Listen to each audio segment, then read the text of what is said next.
ఆ సబ్జెక్ట్స్లో వచ్చిన కన్క్లూజన్స్ ఏంటి? ఒక విధంగా చెప్పాలంటే ఎస్సీఆర్టీ ఇంట్రడ్యూస్ చేస్తుంది. ఇప్పుడు మీటింగ్ కూడా అక్కడి నుంచే కండక్ట్ చేయబడుతుంది. School council of educational research centre అనేది ఆ ఎస్సీఆర్టీకి ఎకడమిక్ ఇయర్ మర్చిపోయింది. కానీ మన సుబ్బారావు గారు డిఓగా ఉండేటప్పుడు మన విజయనగరం జిల్లా నుండి విజయనగరం జిల్లా నుండి నన్ను ఇన్సిస్ట్ చేసి పంపించారు. ముందు నేను నో అనే అన్నాను. అమ్మో నాకు చాలా బాధ్యతలు ఉన్నాయి, నేను వెళ్ళనండి అనేసాను. ఆయన రిక్వెస్ట్ చేసి కన్విన్స్ చేసి ట్రైన్ టికెట్ ఏం చేశారంటే రిజర్వేషన్ చేసి పంపించారండి. ఇది నాకు ప్రెస్టీజియస్. ఇది దురదృష్టకరం ఏంటంటే మన జిల్లా నుండి ఎస్సీఆర్టీకి వెళ్ళే రిసోర్స్ పర్సన్ అనేది అంతవరకు ఎవరూ లేరు.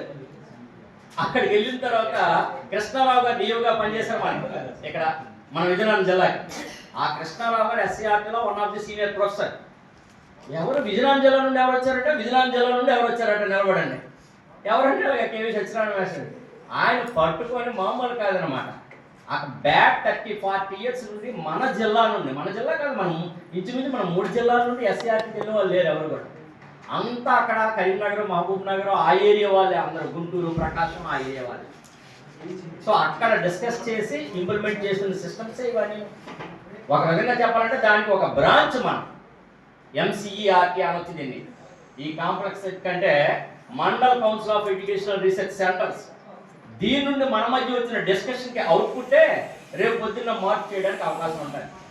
సో ఒక గవర్నమెంట్లో ఇంగ్లీష్ అనేది ఒక డ్రాస్టిక్ డెసిషన్ తీసుకుంది, మీడియం కన్వర్షన్ అనేది. అది important and essential. At the same time మనలో వచ్చిన ఈ సబ్జెక్ట్ డిస్కషన్స్ వీటన్నిటిని రికార్డ్ చేయడం, ఫీడ్బ్యాక్ అనేది ఎస్సీఆర్టీకి పంపించడం జరుగుతుంది. అందులో వచ్చిన మార్పులకు అనుగుణంగా వాళ్ళు మళ్ళా ఇవన్నీ మార్పులు చేస్తూ ముందుకు వెళ్తున్నారు. ఎనీహౌ ఒక డిస్ట్రిక్ట్ రిసోర్స్ పర్సన్గా మా డిప్యూటీ యువ సార్ రాజ్ కుమార్ సార్ అయితే ఏంటి, మా హెచ్ఎం సార్ డాన్ అయితే దత్త అప్పలనాయుడు గారు ఏంటి, ఇచ్చిన గురుతర బాధ్యతతో ఈరోజు మన స్కూల్ కాంప్లెక్స్ని మన క్లస్టర్ కాంప్లెక్స్ని సక్సెస్ఫుల్గా విజయవంతంగా ముందుకు తీసుకొని వెళ్దాం.